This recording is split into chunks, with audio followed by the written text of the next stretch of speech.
Support for WBFO and What's Next comes from our members and from Health Foundation for Western and Central New York, where racial and socioeconomic health equity are prioritized. Learn more about building healthier neighborhoods at hfwcny.org. From Buffalo Toronto Public Media, this is What's Next, an hour dedicated to amplifying the voices of marginalized and underrepresented communities across Western New York and Southern Ontario. We cannot erase, we cannot reform, we cannot make things better if we're uncomfortable having tough conversations, Absolutely. if we're uncomfortable talking about race. What's Next carries forward our mission to engage in meaningful conversations about race, equity, and the shared concerns that deeply affect Buffalo's East Side and beyond. Don't stop. Make those families part of your life. Their lives are part of yours. Don't stop. Together, we dive into the real issues, striving for understanding, connection, and change. In the suburban area, everywhere, we must work and teach our children.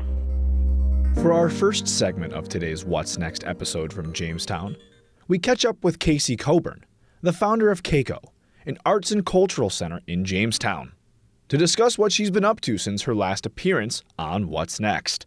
So now, where are you at right now? So you said the grant expired. Mm-hmm. Explain to me, what that has meant for you.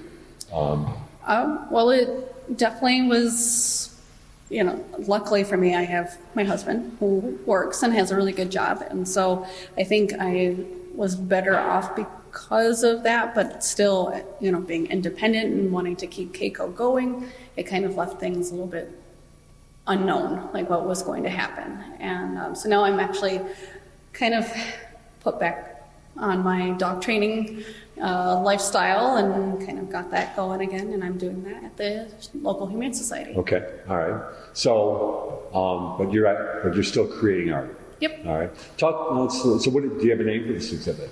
This exhibit is Birds Through an Indigenous Lens. Okay, all right. So that's an intriguing name. Yes. So let's talk about seeing birds through an Indigenous lens then. Obviously, we're talking about your lens, but I know your mother is part of it as well. So what does that mean? What do you see, I guess, is what are you seeing through that lens? So really, it's a conversation about the effects of colonization on conservation. And so I have an affinity when it comes to the environment and animal advocacy and just working with animals. And so I thought, what's a better way to do that than art?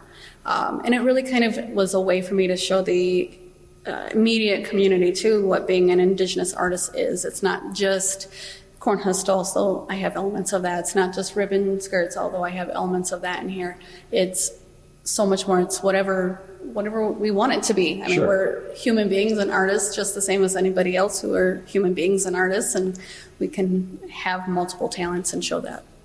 And so let's talk about, when I was here before, like you said, the corn husks and beads. It was such a prominent part of what we discussed, and you had that real great connection and commitment, it seemed, to the traditional arts. I like a lot of it because of your mother.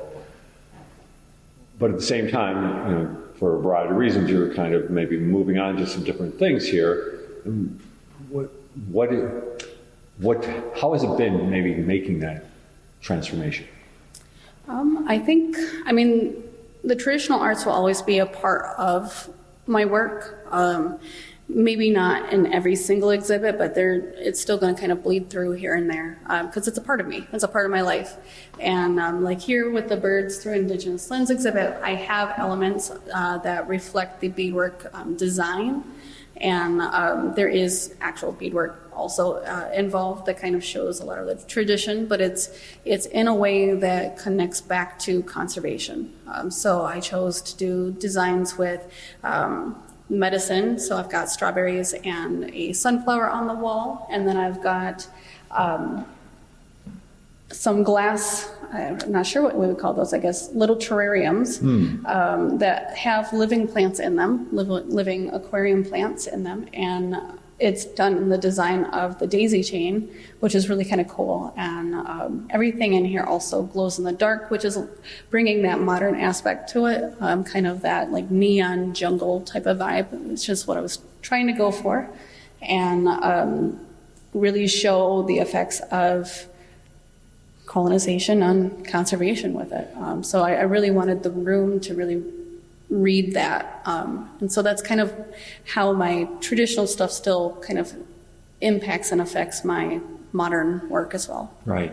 And as you were embracing the traditional, what did you learn about yourself as an artist? You know, because that became kind of your medium to a certain extent, or a big part of what you're focusing on. I'm wondering if, you know, for you as the artist, what type of growth did you sense, or is it, you know, something that was helping you connect to ancestry? What was it? So it's kind of a double-edged sword as an artist, just because it becomes something that everybody that's the only thing that they want from you, right? Mm-hmm. And so then the only conversation you can have about anything is your identity as an Indigenous person. And then it becomes more about education and like going through like an entire history book worth of education in just a short amount of time. And that was starting to become like all of my interactions with people. And so it started feeling very toxic, because it was the only thing that people wanted from me was to be Indian. And it's a fantastic thing to be, and I'm happy that people are interested and want to hear it, but it's also a lot on a single individual person. And in this immediate community, like I'm the only guy kind of representing that. And so it was a lot to ask of one person. But it, you know, has the other side where it has been a blessing to be able to talk about these things and promote it and, you know, preserve everything that my mom preserved for me, and be able to pass that down and provide it for the other Indigenous families that aren't here. So it really is like it's good positives, but then it can very quickly become a toxic thing too. So it's just about me trying to navigate that, and talking to other artists that have had very similar experiences, where they're like, oh yeah, you know, we kind of noticed that, you know, schools are only calling us around Thanksgiving. You know, or schools only want to talk to us about, you know, this certain thing. And, it, you know, if we try to step outside that box, then it's like, oh, no, thank you. We don't want you anymore. Another hard thing, too, is people think that these things, especially materials, apparently just manifest. And so there's almost this idea that culture should be free. And culture should be, you know, I should just freely give it, and they shouldn't have to pay for the workshops or anything like that. So I've had a few awkward conversations where they're like, oh, what do you mean it's going to cost? Well, because it costs me money to go get the corn. And you're a professional. Yeah, and it costs time, and a lot of stuff goes into it. So I think just as an Indigenous artist, and, you know, somebody who is providing culture side to it too, I have to kind of not really gatekeep it, but protect it from that type of thing, because it shouldn't be a gimmick thing. It's not like a party event, and I'm not an entertainer with it. Right. Yeah, that's an interesting perspective, and it makes me think about a lot of the work. And as you say, you know, I couldn't help but think about, like you said, about, oh, we only get called when it's Thanksgiving. Almost like there's this expectation of you that maybe overlooks the actual creative part of your work. Would you say that's right? Yeah, I think so. And they also kind of with it want me to push this false narrative of, you know, this happy Thanksgiving idea that, you know, the Pilgrims and the Natives just sat down and had this wonderful meal together, which is not true. And so I've had a couple of conversations where I'm like, are you sure you want me to come to this and you know, everybody's sitting and having a wonderful time, and then you want me to tell them about genocide? Like, that's maybe not the right time to do that, you know? But I guess I will, like, if you want me to, like... But this year I decided, you know what, I'm going to just limit it to just a few choice events that I want to do around that time of year. and Ujima out in Buffalo actually contacted me, and they had their Thanksgiving play, which is a complete, I don't know if you got a chance to see it or talk to them about it, but it was brilliant. And it was written by the first Native American female playwright, which I thought was fantastic also. And so it had a much different type of narrative and everything surrounding it. And the presentation was just absolutely awesome. So they did a really fantastic job. So I've just had to really be, I guess, more picky about the events that I choose to be a part of. And then that way I'm kind of saving myself from, the possibility of entering toxic situations or tokenization.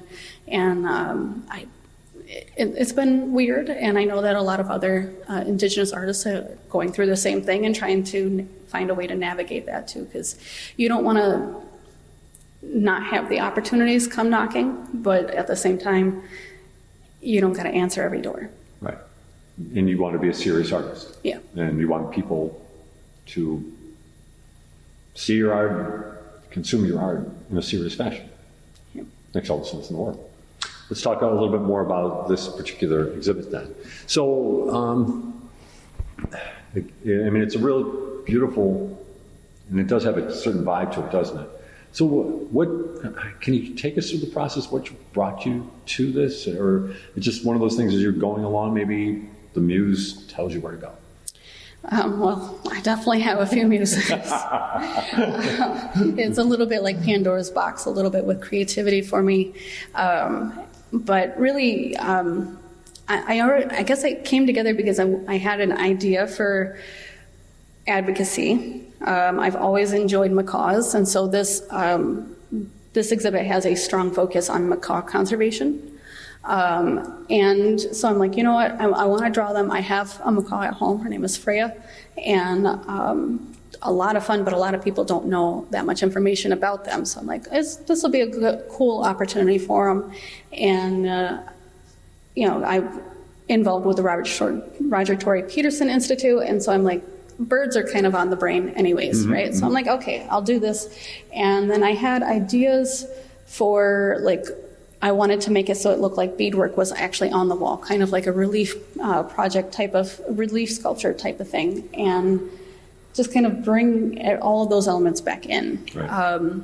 And the idea of glow-in-the-dark and neon, I absolutely love that. My last one, the Haunted Spaces, was also very glow-in-the-dark.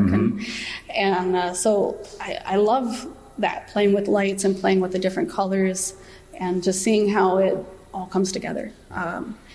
So it kind of gave me an opportunity to really put those all together and think about different things. And as I was doing it, I knew that it was the right move because I had other people that are also involved with conservation and things that were like, oh, did you see this article? Or did you see this document? And all these different things.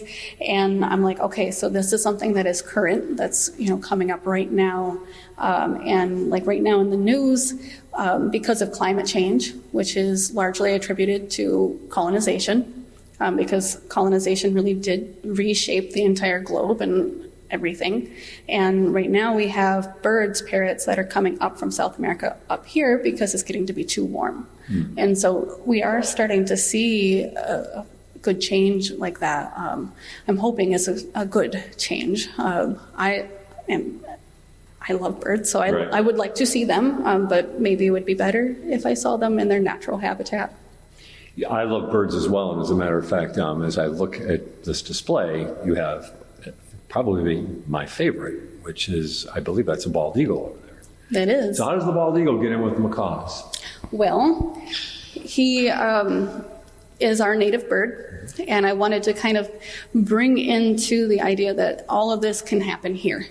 Right. So down in South America, I was told by Dr. Stallman, he was the director of the Seneca Museum when I worked there. And he was telling me about a couple of tribes that are actually using plastic straws in replace of macaw feathers because of conservation things and birds literally going extinct. They don't have access to their cultural items. And so I was like, well, what would that feel like then for me as an Indigenous person? What would that feel like for us as an Indigenous tribe what would that look like? And so he kind of is here to kind of bring that in to play and just show the similarities. They, as you know, eat squirrels and everything else. Well, so does a macaw. A macaw will actually actively hunt. I thought they only ate seeds. No. I've only seen them in a zoo, that's why. Yep, they will eat little lizards and all sorts of stuff. So, and actually, the large macaws, so the green wing and the hyacinth macaw, have a PSI, a bite force of up to 2,000 PSI, which can easily snap a broom handle seconds. Wow. And people don't know that, and they bring them into their home, and they're like, "Oh my God, I have this monster," and they're comical monsters, so people do love them, but they do have this, and so like I'll see people on like TikTok and things that'll have these birds, and they bring them right up to their face, and they're doing kissy sounds, and I'm like, it looks so cute until it's not, and they can do a lot of damage. So they really do need to have a little bit more respect when it comes to owning them as pets, because they're not really supposed to be domesticated. So it definitely is very interesting, and they feel like fat turkeys when they're sitting on your arm too. So they're not little. Fat turkeys who can bite your finger in half. Right? Okay. Nice. And then kind of going with that idea, though, of bringing it home, and with the plastic straw idea, I do also have a gustula that I made out of plastic straws. Oh. And I did that deliberately because I wanted to see what that would look like, right? If they're using it for their headdresses, what would that look like for us to use plastic straws and for our headdresses? And I don't like it. Oh, okay. My mom, like, she could identify it immediately what I was trying to go for, so it does look like it's what it's supposed to intend. But to me, it looks like garbage, and I don't wish that on us at all. So hopefully we never, ever have to rely on something like that. But, yeah. What do you want people to know about this exhibit?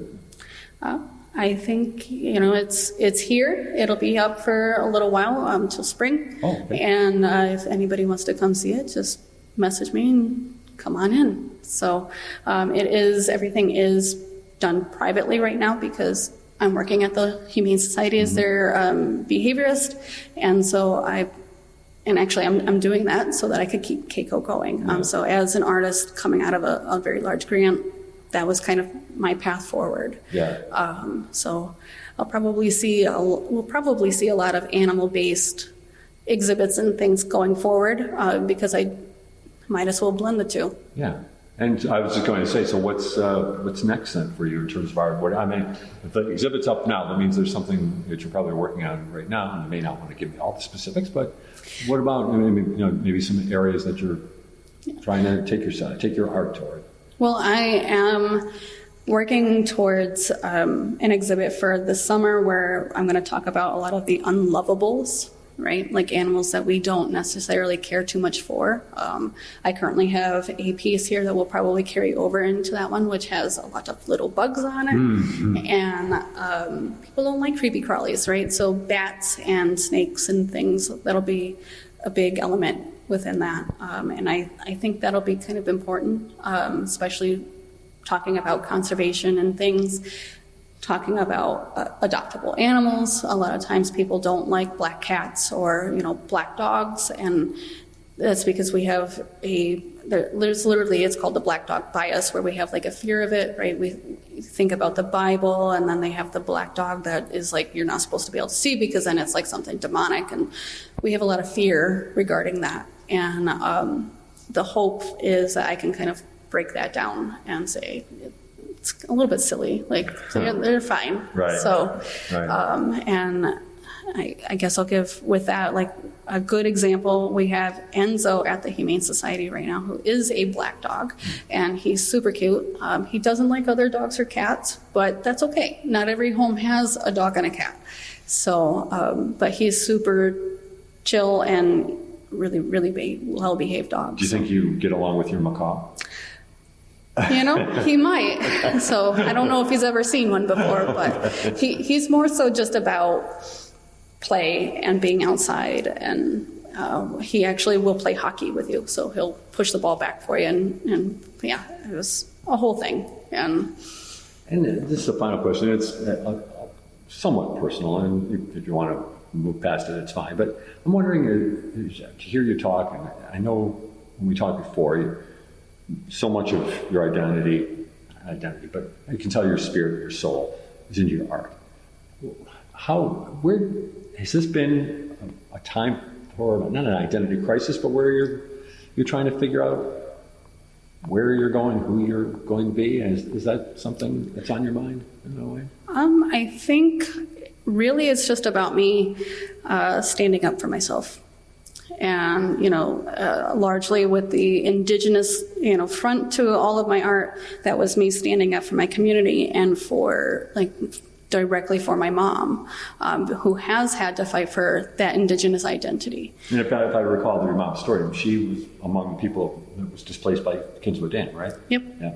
And she's not white passing, and she's been through so much, and then to have people still say, because she doesn't have that enrollment card, oh, you're not Indigenous. I still am holding that shield up for that part of the community and saying, we're not going to do that here, because that is also part of colonization, right? Blood quantum and all that. That is what they intended. They wanted us to no longer exist. And so I will still kind of be holding that shield up for everybody, but I also need to hold up the shield and say, hey, I'm also pagan. I'm also a dog trainer. I'm also just an artist and just a person, and I don't have to fit inside a box for you. And so that's really, I think, what KayCo is it can adapt and change and be whatever I need it to. Yeah, I don't think anyone will ever put you in a box. That's for sure. Mm-hmm. Kaycee, thanks for being with us. Thank you. Stay with us. There's more to come. This is What's Next on WBFO. Did you know that Buffalo Toronto Public Media produces shows that earned New York Emmy nominations and awards, Webby Awards, Telly Awards, GLAAD nominations, and New York State Broadcaster Association Awards? Check out our award-winning productions like Compact Science, Compact History, Let's Go, Brave Spaces, Kleinhand's Gift to Buffalo, and much more on the Buffalo Toronto Public Media YouTube channel, or visit WNED.org. This is public media. We at Buffalo Toronto Public Media take pride in bringing you your favorite national programs like Fresh Air, All Things Considered, and Morning Edition. But what makes WBFO so special are its local programs, learning together about how government works in bite-sized pieces on Compact Civics with host Corey McCants. Here's a quick guide on polling locations. A polling place is where you cast your ballot during elections. In America, the term polling place refers to the building, while polling station refers to the specific room or area where voting happens. And diving into pop culture and local happenings on Group Chat with host Bentley and a revolving panel of friends in the know. I really miss having to actually wait to tune in for a show and be there at the certain time. Like having to run home and turn on the TV at a certain time to watch your show. Yeah. Like more national unity then too. Yes. Like we were all tuned in. Everybody is watching at the same time, and you can call and Ever say, since "Did you see what streaming, happened?" it's just gone downhill. This is public media. You're listening to What's Next, our place to discuss the important issues of our communities of Western New York and Southern Ontario. We want to hear from you. Click on the Talk to Us option in the WBFO app, and we'll work to get your questions or comments on the air. Do you have a story or concern that we should be addressing? Email us using whatsnext@wbfo.org. Together, we'll have the conversations that are needed. This is WBFO, your NPR station. For the next segment of today's What's Next episode in Jamestown, we're proud to bring you a one-on-one conversation with Dahoud.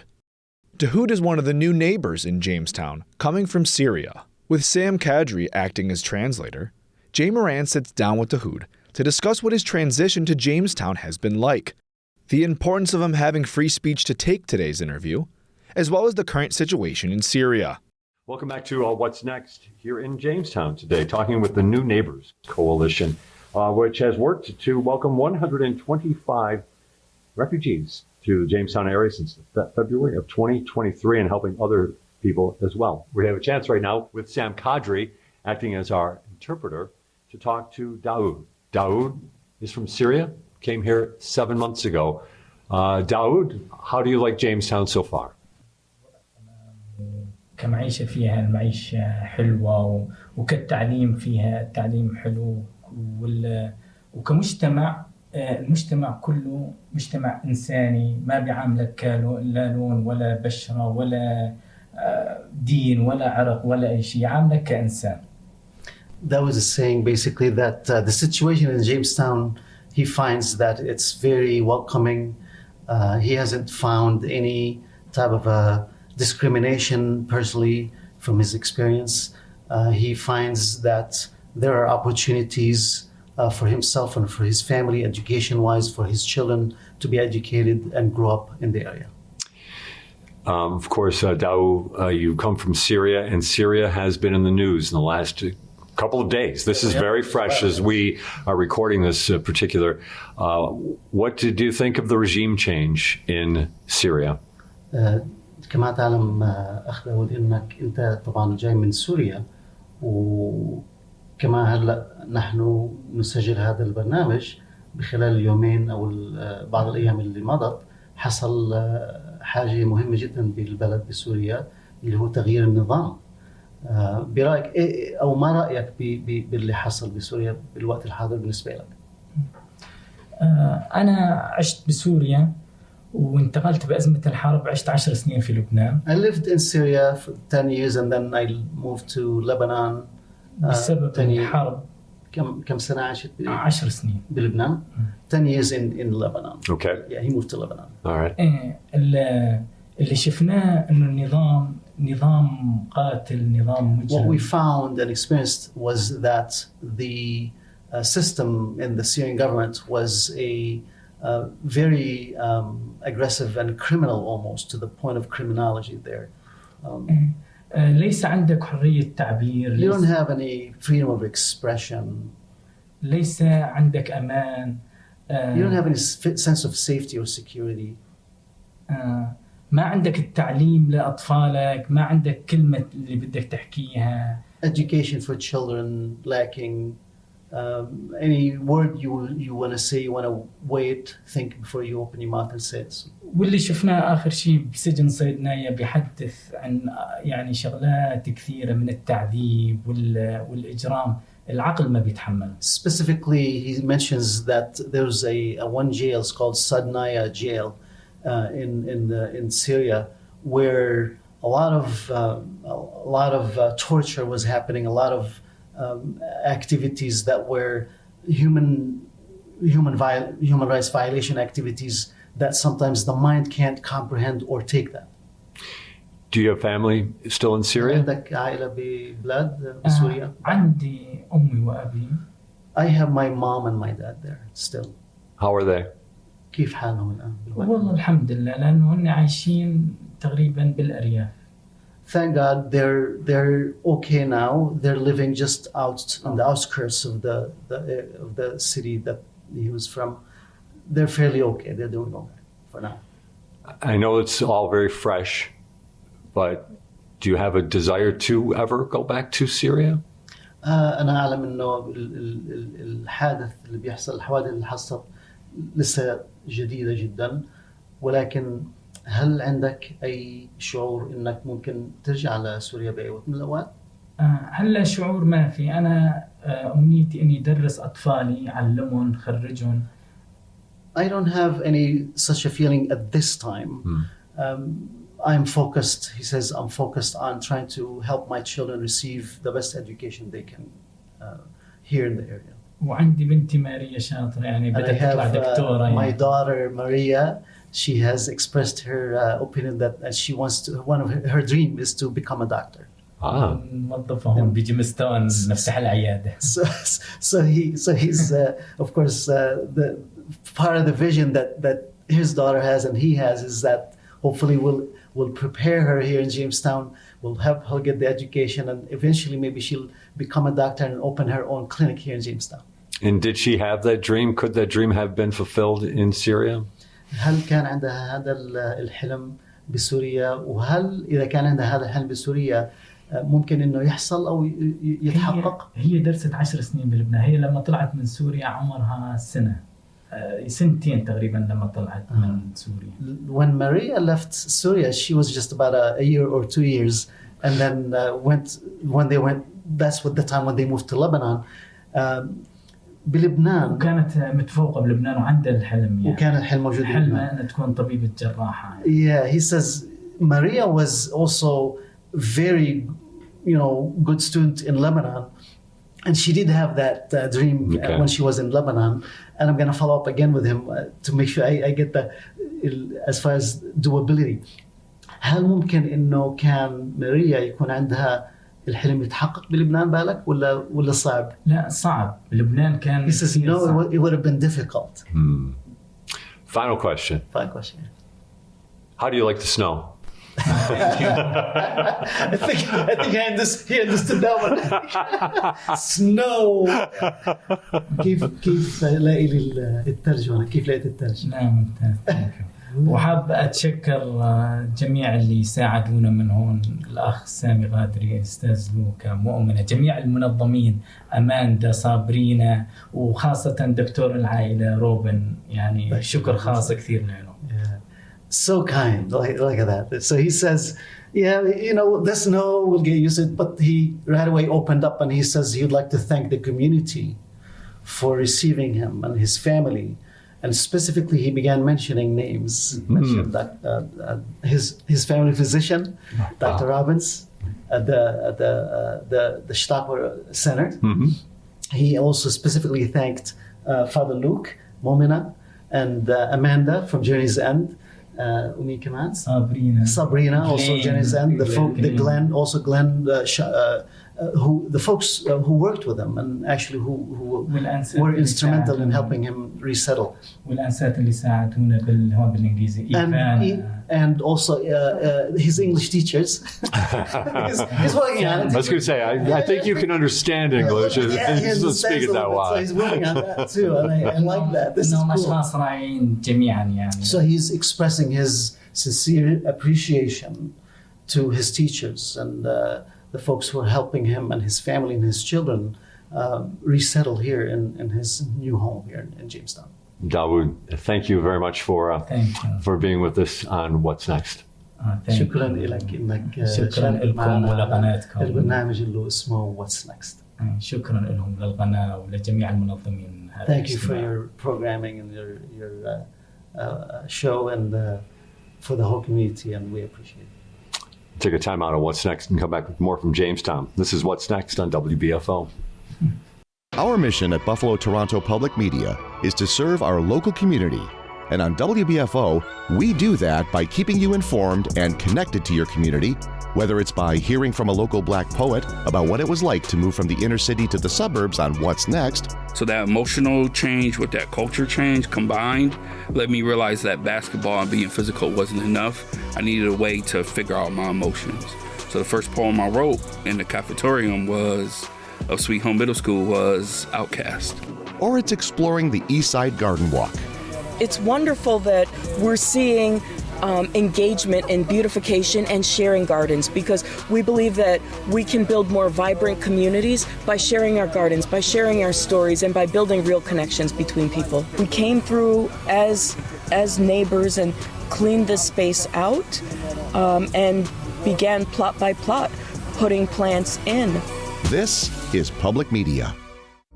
You're listening to What's Next, our place to discuss the important issues of our communities of Western New York and Southern Ontario.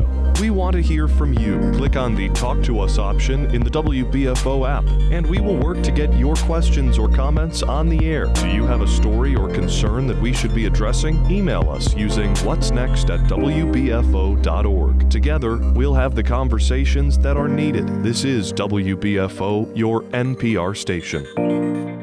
For our next segment in today's special episode from Jamestown, Jay Moran sits down with Reverend Luke Fodor, Momina Di Blasio, and Sam Qadri from the New Neighbors Coalition based out of St. Luke's Episcopal Church. The four talk about the mission of the New Neighbors Coalition and the important work that the group does. Yeah. And so we've met lots of folks from Colombia and Cuba and other places that are coming here. I think the small town life really is attractive to people sometimes, you know. So I think they hear about it, and the cost of living is such a huge impact. If you're going to try and start with nothing, being able to be in a place where you can find affordable housing, you can find a neighbor who's willing to be there for you makes a huge difference. And then to find a welcoming community makes it, that gives a little nudge over the edge to really make it. Mm-hmm.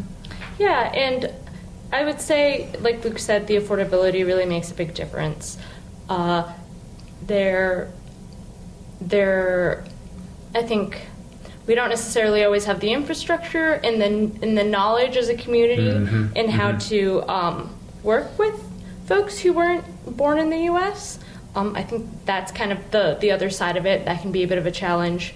But we've been really fortunate to have wonderful volunteers, but also community partners that even with the struggles have always been very open and very willing to help and support and adapt. Like Luke said, since we're not really a federal agency, like the bulk of our work is in welcoming people, kind of doing that community integration, that community engagement piece of welcoming people at a deeper level, and being a support for them. It's less about a monetary thing, which we still do, some emergency things, but a lot of what we do is educating the community and trying to create opportunities to connect the local born community, both on the organizational level, but just the community at large, with new neighbors in a way that's by trying to facilitate language services in translation, interpretation, and just furthering, kind of trying to bridge that gap, that information gap that can exist when you're from a different language or different culture or come from a different place. One of the things we do is celebrate culture. So there's every year a World Refugee Day or Displaced Persons Day that we have celebrated for the last 3 years. Just this last year, we rented Winter Garden Plaza, had an outdoor festival. We had henna art. Sukanya Dance Studio, who's also been on What's Next before, was performing. And we had all kinds of cultural food, some donuts, which I can't remember the name. Mandazi from the Congo. And then we had some Middle Eastern treats as well that were kind of as part of that celebration. So we try and help celebrate culture and to let people know that all of us have culture. But the other side of the coin is that now we find ourselves also teaching those families about traditions, American traditions. Okay. Simple, great American traditions. Like Thanksgiving. So Thanksgiving went over big. I loved it. Yeah. We had about a couple of years. 120 people here for Thanksgiving. Right here? This past Thanksgiving. Yeah. Wow. And Sam drove and got 14 halal turkeys. The turkeys, brought halal turkeys, because remember, we in Islam we can't eat pork, or we can't eat non-halal meats. We can't drink alcohol, wine, and all that. So I thought, what can we do? So, and then we talked to Luke, and the suggestion was, how about we bring halal turkeys, and everybody eats halal turkeys. So we played the whole table, all halal turkeys. Yeah. So it's just kind of a small accommodation. Instead of separating and saying, okay, here's your food. No, everybody ate. I don't think they cared. No. I think it makes it easier on the people who prep. You don't have to think about who's having what. And it still tasted great. Yeah. And it's still, the stuffing, the trimming, everything that came with a perfect night for a Thanksgiving. We deliberately do it on Thanksgiving because it's a holiday for us. Then often those things happen, but everyone's off. But everyone knows it's a holiday. Yeah. Even if you don't understand, it's not your holiday. Your kids are off school. You know that this is a holiday, and where are you going to go? So being invited to a space, of course, we also invited some of the international students from Jamestown Community College to come join us too. So it was a great celebration of culture. It became like a big family. Yeah. Literally, this is how I felt. I swear, this is how I felt. Man, we some of us don't have families here, so extended families, and then. The feeling became, I'm going to be, celebrating Thanksgiving here with Luke and the family.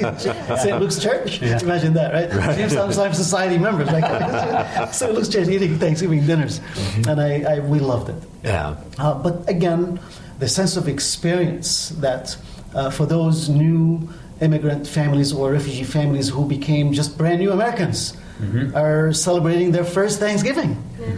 That's exactly what we want. We want to teach them about our culture here, American culture. We want to teach them about what we do and how we do it, in addition to, of course, showing them the ropes and how to live life in America. Well, I can certainly see and hear why they would want to come to Jamestown, right? It's so welcoming for sure. And we know that like we said, there are others who have made their way here with a variety of statuses that hopefully someday will be part of the community in a different status as well. At the same time, Jamestown quite publicly back in the summertime, there was I guess it was even declared an emergency, and I almost hate to use an overhyped term, but that there were people without homes, living not too far from here, down along the river. How does that jibe with the idea that you're trying to find housing for new Americans?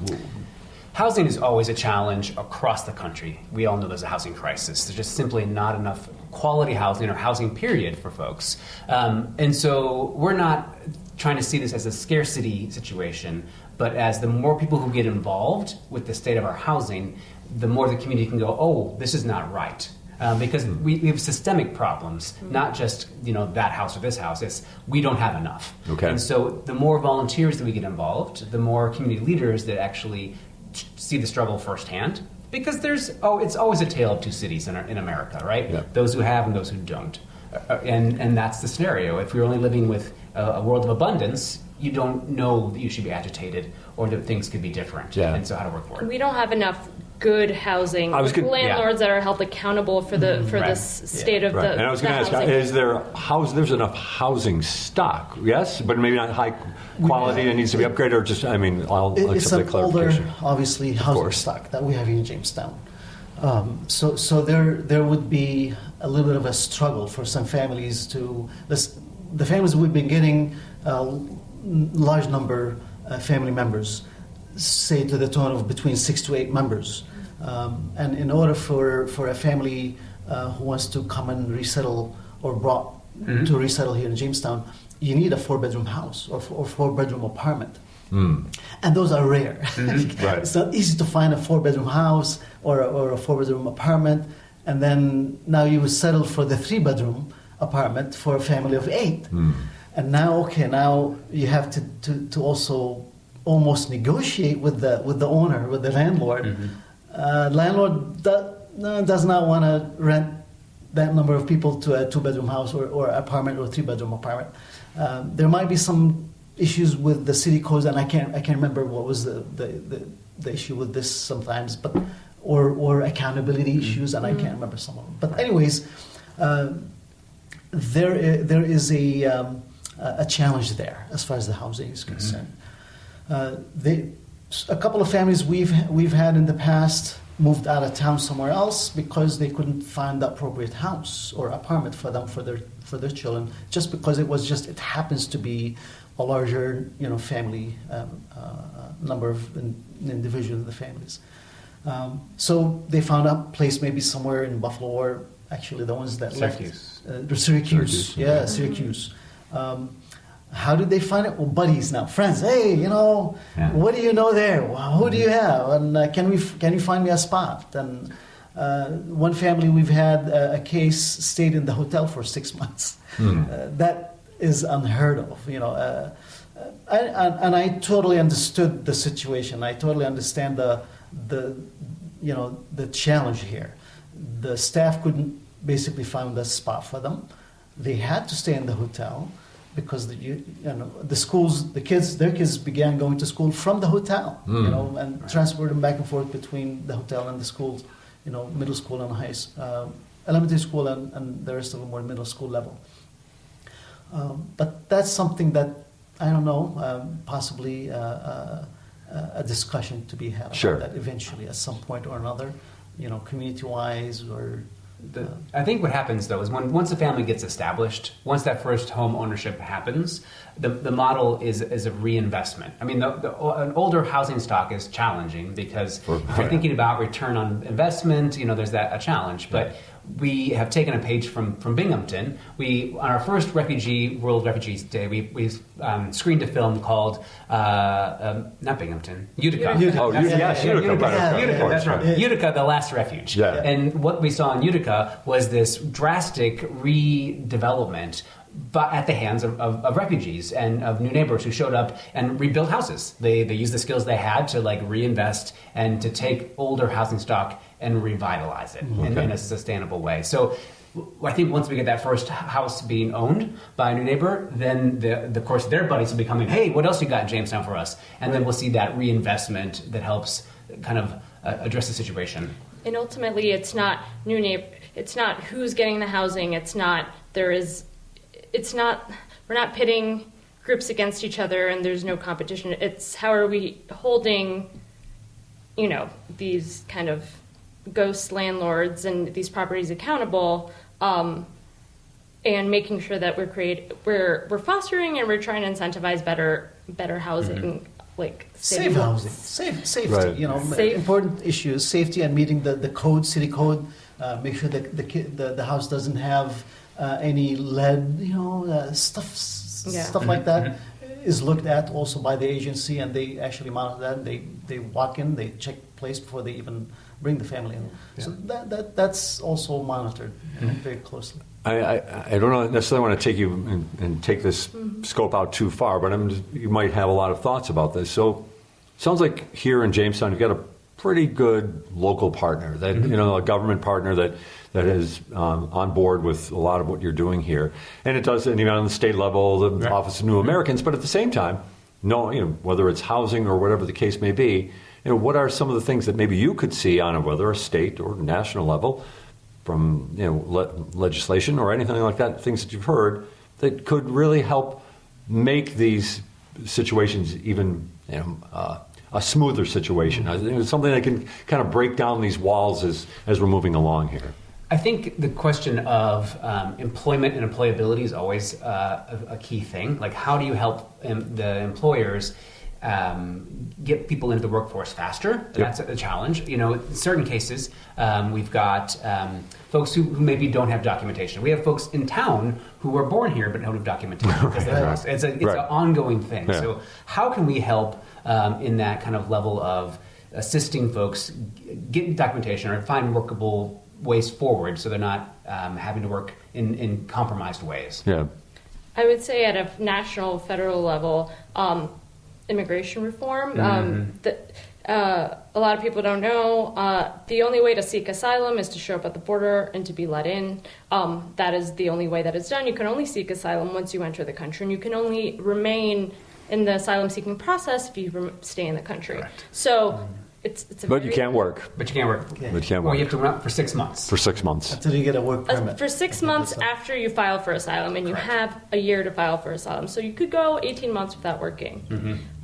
So it's just an old system. We need reform on a national level that goes beyond every, what we can do locally. And it would do a lot for a lot of, a lot of sides are complaining about immigration, but kind of in the same way. Yeah. It's very backed up. It appears very chaotic. It's very chaotic. There's no other way to go about doing things, and so that's just kind of very big picture. But no, I appreciate that, because I think that gets lost. Understanding that this is the only way to do it, and then not changing that, keeping it the same way, but then getting frustrated when people try to results function within the system that they have available to them is a little unfair sometimes. Sam, any thoughts? Well, I've been thinking about what our city is actually doing.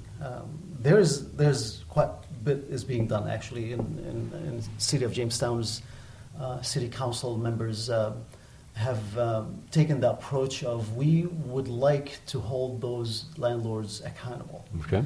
And I love the idea. I think this is a wonderful step in the right direction towards improving our housing stock from a local perspective, and that's really good.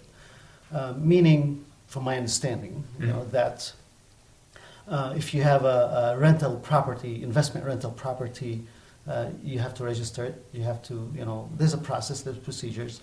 if there's a violation or something, they're going to be, watching, what's happening, where the violation is, who's violating who, where, and then they'll have a strict follow-up on that. And that's the gist of my understanding, Sure. which is, it really sounds awesome.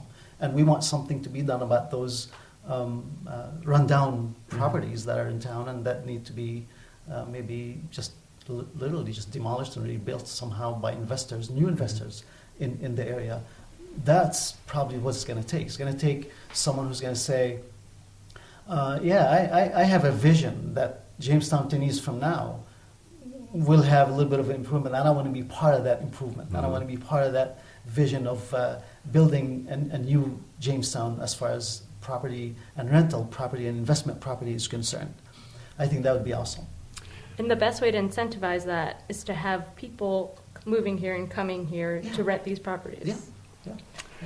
Well, we are out of time here. This has been an incredible conversation. I appreciate you giving us the time to be here. I guess maybe I'll just some final thoughts. We'll go around the table. We'll start with you, Momina. I mean, you do this work. You're hopeful for what's ahead? Yeah, I think everything said and done. I moved to Jamestown 5 years ago. It's a very welcoming community. I like to think that the Facebook comments that we see all the time aren't really indicative of the people of it's amazing how brave people can be on Facebook. Of the community. 99.999% of people I've encountered have always been friendly and kind and open and very welcoming. And it's a privilege. I feel privileged and honored to get to live in this community. And I want everyone to feel that way, on both sides of either, being locally born here or people or new neighbors who are coming. And I think there's always an opportunity to create that, to foster that a little more. Sam, how about for you? You're doing it. You're a volunteer. You're the volunteer who's on 24/7. If I may put a plug in for volunteering, here's my take. What's the benefit of volunteering? Oh my goodness, self-satisfaction and accomplishment. And when we talked earlier in the break, and I did mention that I'm also a driver's ed teacher in public schools and the private setting.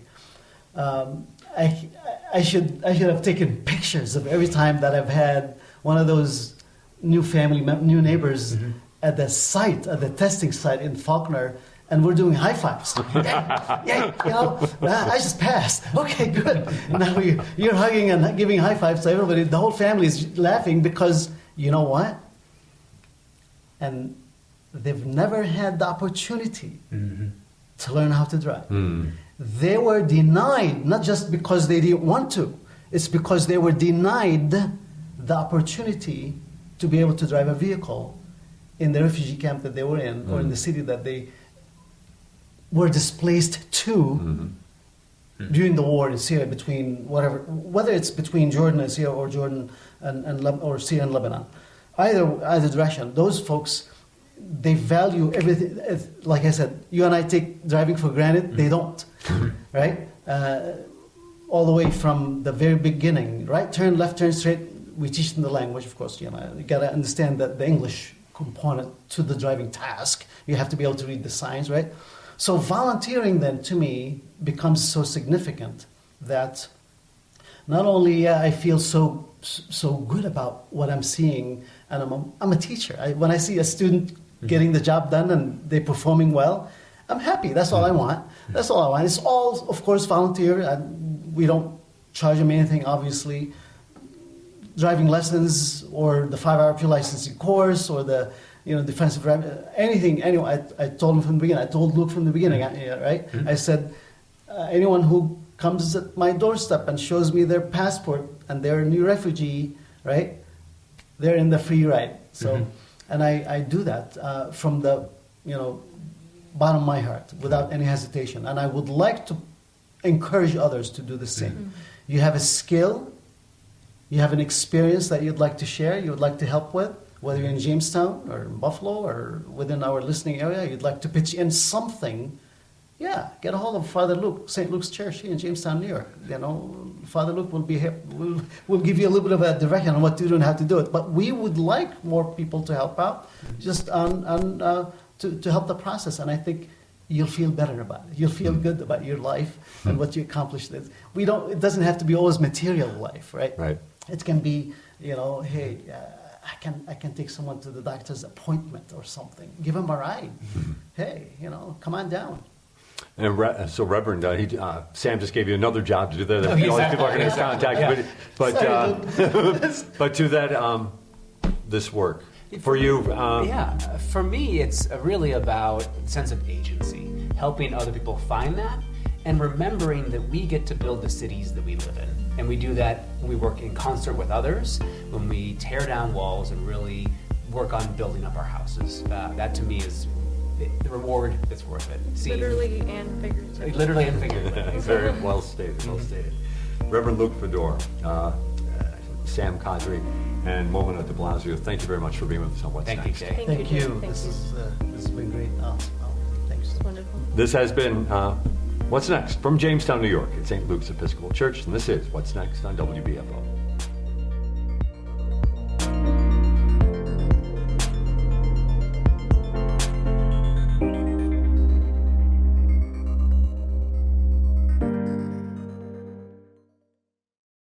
Support for WBFO and What's Next comes from our members and from Health Foundation for Western and Central New York, where racial and socioeconomic health equity are prioritized. Learn more about building healthier neighborhoods at hfwcny.org.